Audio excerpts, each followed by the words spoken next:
his cinema is about the characters. They are strong, they are survivors, even all the traumas, even all the worst things they went through. They know how to reinvent themselves. They know how to forgive. I love you, Pedro. Welcome, everyone, back to another edition of Let's Take 5, the podcast where we take a cinema legend and discuss their excellence and range through 5 of their films. My name is Eric Martindale. My name is Austin Luger. And today we are continuing on our Pedro Almodovar 5. The previous films we covered were Women on the Verge of a Nervous Breakdown, All About My Mother. Today we're going to talk to her. And then we will do Volver and then The Skin I Live In. But today we are talking about Talk to Her. It is a movie that came out in 2002, won the Academy Award for Best Original Screenplay, which is pretty impressive when you consider it's not in English. Not impressive because that's a tough feat, but just for the Academy, for them to actually give that award. Absolutely. The story goes around, or revolves around a male nurse who is infatuated with a stranger that he watched across his balcony, who gets in an accident, and he is now her nurse, and she is in a coma. And another gentleman who his lover or girlfriend has also been put in a coma, and they are staying very close to each other in the same hospital. A friendship begins to form between these two, and we'll probably leave it for there and save sort of the big part towards the end. Well, no, I'll just talk about it now. The nurse actually rapes and impregnates one of the girls. And their friendship of the two friends carries on post the rape. It's a comedy, it is a drama, and it is a horror movie. Yeah. It's funny because I pulled up the Wikipedia page just because I'm so bad at character names. I just wanted to make sure I got the character names right. And here in the first sentence it says it's a comedy drama. I'm like, it's a comedy? It's a comedy? Is it? Is it a comedy? But isn't that the question you can ask yourself about all these movies in some way or another? I mean, I think Women on the Verge is clearly a comedy because it's a farce. But, All About My Mother is billed as a comedy. That is way more of a drama, to me at least. Talk to Her is damn near a horror movie. Yeah. So, yeah. And, to me, Volver and All About My Mother are warm. And so I get them being in a more, comedic umbrella, even though it's not a joke-based film. Yeah, but still, Volver, it centers around the story of a woman who is raising her daughter, who is also her sister, because she was raped by her dad.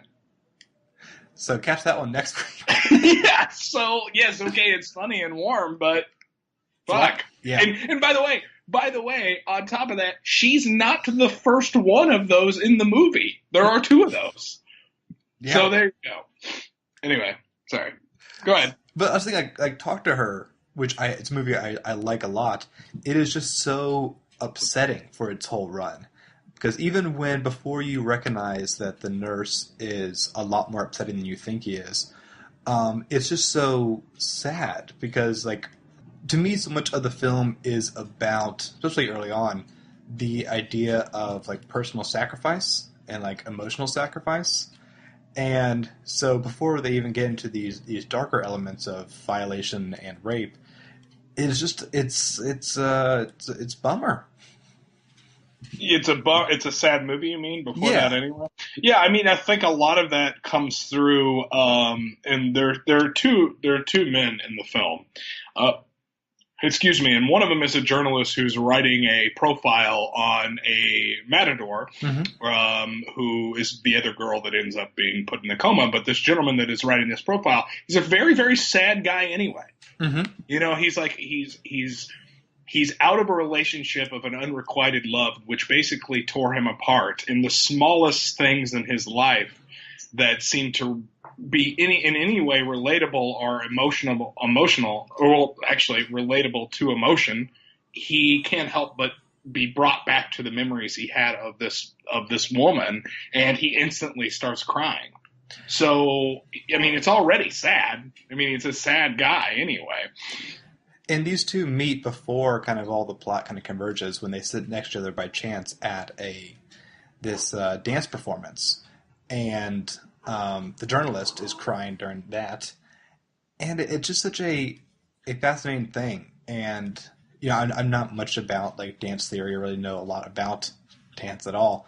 But the way that Almodovar depicted that form of like really emotional, trying dance, and then to counter that with the way that the matadors work, he doesn't. Even though the plot is kind of centered around a horrible event at a bullfighting ring, it's still kind of depicted as this very artistic and graceful balance that is not exactly beauty. It's more of just like tragedy and witnessing tragedy. Right, which is the same thing the dance sort of feels Yeah. like. I mean, I don't know. I'm with you. I mean, I don't know how to interpret dance. Really, I don't know how to go with that. But it's a sad dance. It's clearly meant to evoke a sad emotion. If we see a character crying while watching the dance, then later we see her bullfighting, and this bull is going to die. I mean, that's the end result of this dance. He's already got like 4 spears broken off at him, but it's still very, very eloquent and beautiful, and it has all the feelings of sort of the dance of death. Like it's a melancholy but graceful and yet beautiful thing, and certainly emotion evoking. So that's the type of movie it's going to be for a long time, and then the nurse rapes the girl and gets her pregnant. Yeah. Part 2.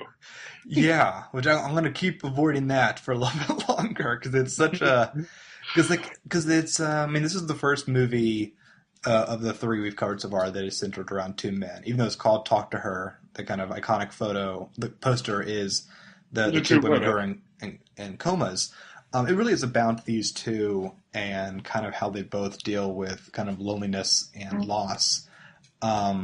Well, we should also say that the girl who is the matador goes into the coma because she gets hit by a bull. Yeah, she gets gorged by the bull. Exactly. But like, so, because immediately, I mean, early in the film, this is my second time watching it, so I remembered pretty much where it was going. The nurse is depicted as a very empathetic guy because, like, as they delve into what it means to care for someone in a coma is a really kind of a sad process because you are caring for someone who can't hear you, can't respond to you, and yet is very much alive. And it's one of those things where you kind of like forget. It's not just like checking in on them. You have to wash their hair. You have to kind of take care of them. Yeah, you got to wash their hair, do their nails. In this specific thing, she was having her period. They have to clean her off. And then they even bring up the fact that, well, when her eyes open, that kind of freaks me out. And then he's like, oh, well, watch what happens when she yawns. You're going to shit yourself. Yeah. It's the illusion of comfort. But what like immediately I saw as an early kind of like distinction between these 2 men is that the journalist actually had a relationship with this woman. Yes, of course. Yeah. So while she's in a coma and he can't connect with her, he actually has had time with her. They've had feelings for each other in a mutual way. They've only known each other for so long, but it is something, as opposed to the nurse who is just like gazed at this woman, and as we see through some flashbacks, like has had maybe one word to her. And maybe stalked her. Well, definitely stalked her. Yeah. Definitely. Yeah. And it's funny because so they kind of keep hiding his darkness for so long, but there's so many kind of clues there of like, it could be depicted as like romantic comedy of like, oh, fate's going to have us together one day, and this kind of like, will they, serendipitously meet, or will, like, Snow White style wake up from a coma. Or will he not be a creep and she wake up and love him? Exactly, yeah. And it's so interesting to kind of begin with him as this, like, to depict the sadness of his job, just how incredibly lonely it is that essentially the one you're caring for can never recognize or appreciate it. And then that kind of sympathy, as we're getting into this avoided Act 2, at least for me, the sympathy goes away dramatically when the nurse violates not only her but just like any, I mean, the audience as well. Like we sympathize with his loneliness, but that's not an excuse for absolutely horrendous behavior. Well, and I think that there's one thing too before you even jump in that act that I think has to also be understood is that this relationship that he has with her did not develop while she was in a coma, because he knew her before, which makes the circumstance even to me even more creepy, because we actually have. It makes it more creepy. It doesn't make the crime any less heinous because, that already broke that meter. But it makes it creepy in the sense that we already know that she will not love him if they wake up. She does not, she would not choose this man as a mate, I mean, it would be horrendous anyway, but even more so because we actually saw her as a human being reject him. But prior to this. So she's in the prison of the coma, but she's also in the prison of his control, of this man that she wants nothing to do with. Meaning her caretaker is not just a random nurse. This is a guy that stalked her. And the movie has a lot of nudity in it, and it uses that nudity to kind of first show like how it's I guess unsexy this is. Well, and that too, but yeah, but it's the like when you see her being bathed, it's all within a clinical nurse patient relationship, and it's just very sad just how lifelike she doesn't like she looks alive and dead at the same time, and that's I guess so much of what a coma is. It's just her being so non-responsive is so sad. And yet now when you have this man in her presence, it is even more violating. I don't know. It was such a because you see her body, and she's a beautiful woman, and you see her body as a beautiful woman as you naturally would, but you also see it through a clinically what's the word I'm thinking of? Cleansed sort of view of something medically. Like, here's this beautiful naked woman, but it doesn't really count because she's in a coma. It's kind of like looking at naked pictures of art. Like, you would show, seeing when a kid sees a painting of a woman or man naked when they're 10, we don't consider that nudity. You know what I mean? That's kind of what this feeling is, which is what makes it even creepier that this guy does. Yeah, because then he is breaking yet another barrier of trust. Because even as an audience member, or as in the character in this film, the other gentleman who's was the journalist whose wife or girlfriend is in the other room in a coma, he is able to come in the room, and her breasts are exposed, but he's in the room talking to the nurse, and the nurse makes a joke like, "Oh, you're looking at her boobs, aren't you?" Like, kind of making like a hearty har, like, okay, yeah, there's nothing sexual behind it. It's just that because she's in a coma, Yeah. So he says, yeah, well, I mean, it's hard to notice because they're getting bigger, but he doesn't say it in a sexual fashion. Yeah. He acknowledges it as but she's in a coma. There's always that whole thing. Like, this doesn't really count. Like, I'm not looking at her in any type of sexual way. And he's uncomfortable. Because, like, when he first sees her, the woman in the coma, he's in the hallway. I mean, and she's being bathed, so he kind of quickly kind of averts his eyes, as anyone kind of would. But when he kind of looks back after she kind of has been, the cover's back on her, that's when she does the weird muscle tick of her eyes opening. And, just the idea of open eyes in a coma, it's the illusion that you are making a connection. But it's just nothing. And so then we see that the ground and all the nuggets and everything was laid to where we should have seen that this guy was a rapist from a mile away.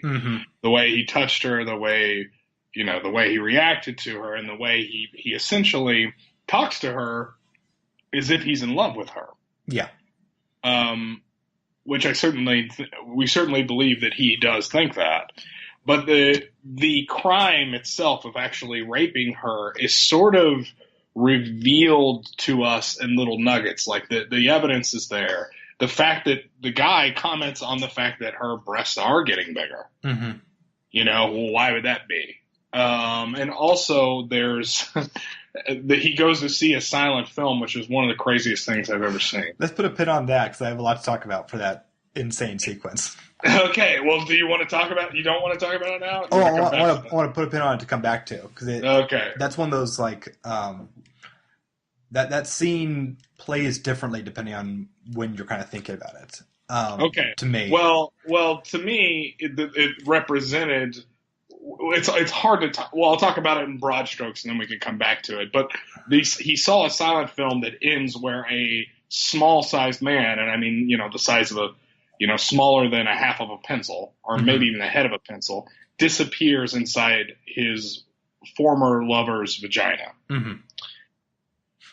Which, to me, in a weird way, yeah, that happened. In a weird way, symbolized him wanting to leave a piece of him behind inside her after he goes to prison or after he dies. Oh, so it kind of, for me, planted the seed in his head. Well, there's a play on words there that I didn't intend. But because once he rapes her and she gets pregnant, he's not going to get away with that. And he seems very, very intent on knowing and hoping that the kid is born and the kid is healthy. Mm-hmm. And in that circumstance, he created a baby with her. He had something that he disappeared inside her. Right. And this came out, and he's gone. He's never coming back. And that's what he wanted. And that, to me, that was really, really disturbing, particularly in a scene which, during that silent film, watching it, I was laughing so fucking hard that I literally was crying. I recently had surgery, as you know, to get a very, very non-aggressive cancer removed from my face. It's gone. We're all good now. I was worried I was going to rip the stitches out. I was laughing so hard at the whole thing that I had tears just pouring down my cheeks. And I know someone could probably look at that and say that is the creepiest thing I've ever seen. There's absolutely nothing funny about that. Or someone could look at that and say, oh my God, it's beautiful. It's art. I thought it was hilarious. It is so weird and so well done because, this movie has a very distinct style. It has kind of a lot of the same aesthetics as All About My Mother, but definitely more muted colors and more muted energy throughout the whole movie. But then you get to this sequence and it is so vibrant and it is like specifically evoking a type of like German expressionism silent films. Yes. Like some really like weird like feelings and performances that is kind of from that time period. And it's about a kind of mad scientist who kind of invents a shrinking formula and then he starts shrinking after taking it himself. He just becomes smaller and smaller and smaller. Well, his wife creates it, I think. Oh, were they both? I guess they were like... Yeah, I can't remember. They were both like scientists, doing it. And they can't really figure out how to get him to be kind of go back to the same size, so he keeps getting smaller and smaller and smaller. And she kind of is taking care of him a little bit. And by the end, he's only like an inch tall. And he inserts himself into her. And while this whole sequence is going on, you're having the nurse, once again, talk to this comatose woman about this movie he saw and how much he really thought it was profound and interesting. And at this point in the film, we're still kind of trusting the nurse as this empathetic, sad, lonely man. And yet, so you're kind of following his lead about how this silent film kind of works, and that this is a man, a scientist, silent film guy. He's a man, he is ultimately because the woman in the silent film, she kind of falls asleep because it's the end of the night. And then they're going to bed. Yeah. And then he goes inside of her. She has, a sexual reaction to it. And then we just kind of assume he's going to fade away into nothingness. And to me, that so was reflective to the way that this nurse was kind of treating, his own, personal sacrifice kind of thing. Here, I'm giving all of myself to you. But then you kind of, when the events of our film, Talk to Her, kind of keep playing out, I thought back about that silent film and realized that is a scene about a rape, right? Exactly. 100%. 100%.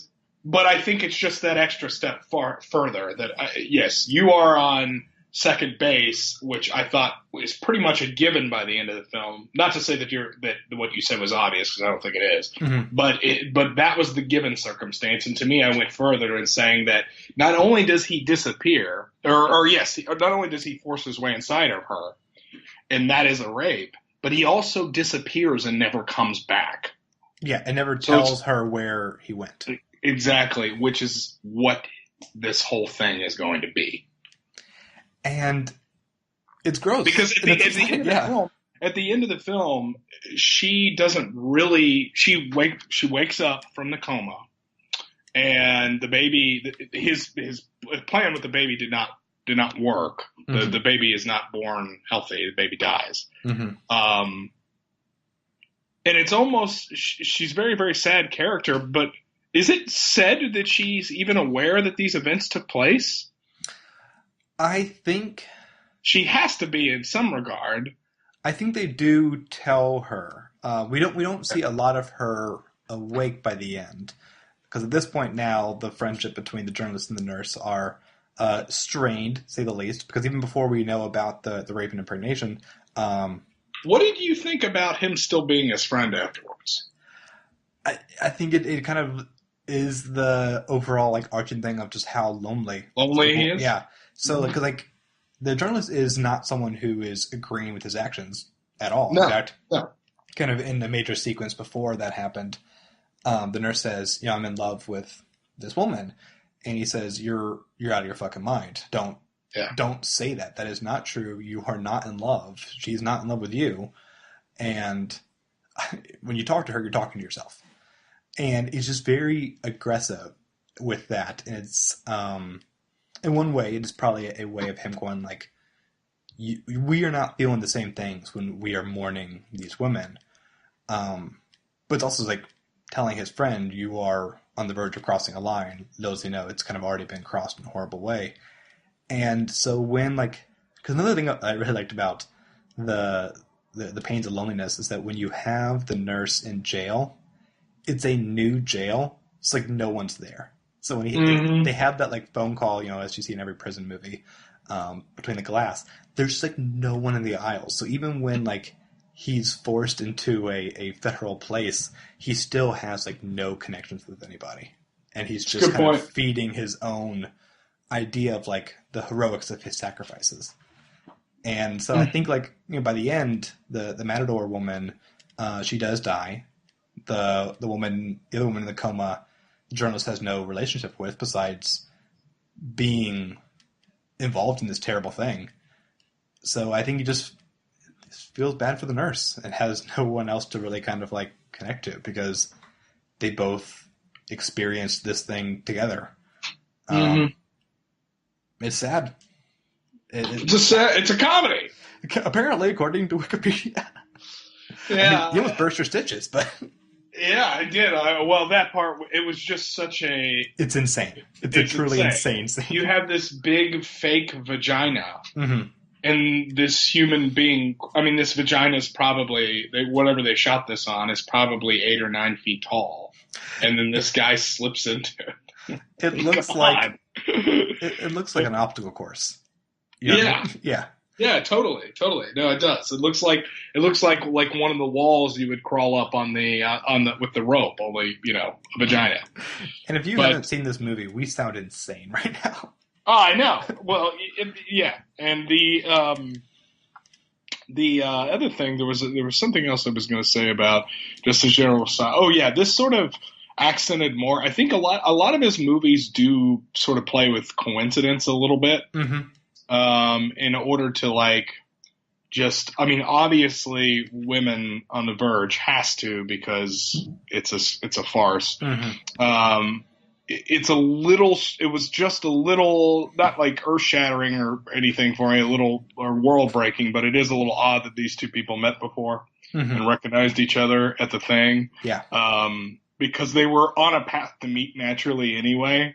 So it almost felt that they unnaturally met before they naturally met. And I didn't really get that. I didn't get the significance of that other than the end of the movie, which is he runs into the dancer that was in the coma that woke up later. But I think Almodovar enjoys that kind of like structural clockwork style. Like every piece will kind of connect each other. And I've just seen it done more naturally, I guess. This felt like this was on an island apart from the rest of the film. Like P.T. Anderson does that too, but it all feels natural, like, or it is the story. Mm-hmm. Like, Magnolia, we're all connected, yada yada yada, huck huck huck. But this seemed like one coincidence amongst a bunch of nothing else is like that. It almost seemed magical. Yeah.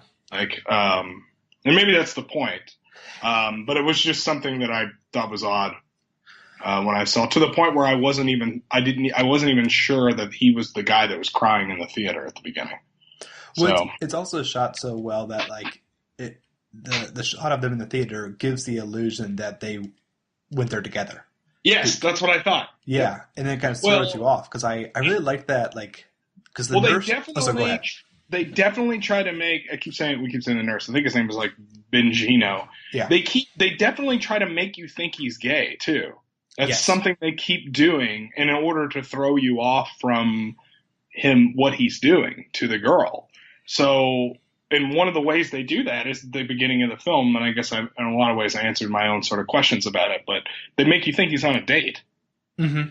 And then later, when the father of the girl who's in the coma kind of talks to him about, hey, what's your, you seem a little, you're going to be around my daughter while she's completely comatose. Mm-hmm. And are you gay? Basically, making sure, confirming, hoping. Yeah, it's actually his characters wanting him to be gay because they kind of see him be like keeping too intimate towards her, and it's like, there's nothing sexual, is there? Exactly. And exactly.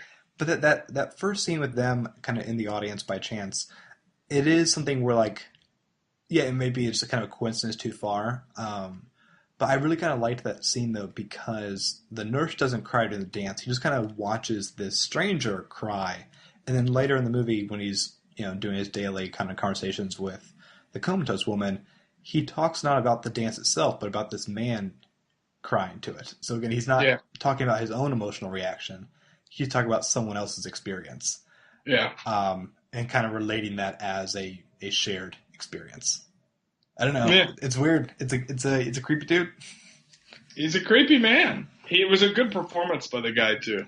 Yeah, he was really good performance. Both the guys, but really well done. I think it's time to wrap it up. We'll be back next week. We're going to talk about the film Volver. Until then, you can check us out at theartmore.com. Leave a comment there. Check out all of our past episodes and other podcasts, including the Immortals. This week, in a slightly late episode, I apologize, we're talking about The Wizard of Oz and the It's Gary Shandling Show. Nope, that's this week. We talked about The Wizard of Oz and The Prisoner, the sci-fi classic TV show. You can also check out Ad Absurdum, which is are you clapping for The Prisoner? Yeah, I was. Do you love The Prisoner? No, I don't know why I was clapping. Okay. I was clapping for The Wizard of Oz. I was so excited about the idea that you've seen The Prisoner because we're just going to talk for another half hour about The Prisoner. But we'll wait till you've seen it. This is the problem with Skype. I forget when I'm not talking, I'm still audible. I still exist, but no one's speaking to me. Exactly. Also check out Ad Absurdum, podcast where two lawyers talk about the real-life legal implications of pop culture. Leave us a review on iTunes. It'd be super helpful for people to find our show. Special thanks to Adam Lord for his awesome music. Eric, where else can we find you? Nowhere. Oh my God. You cannot find me anywhere. You can find me on here. Yeah. On this podcast here. You can find me. My name pops up on The Art Immortal.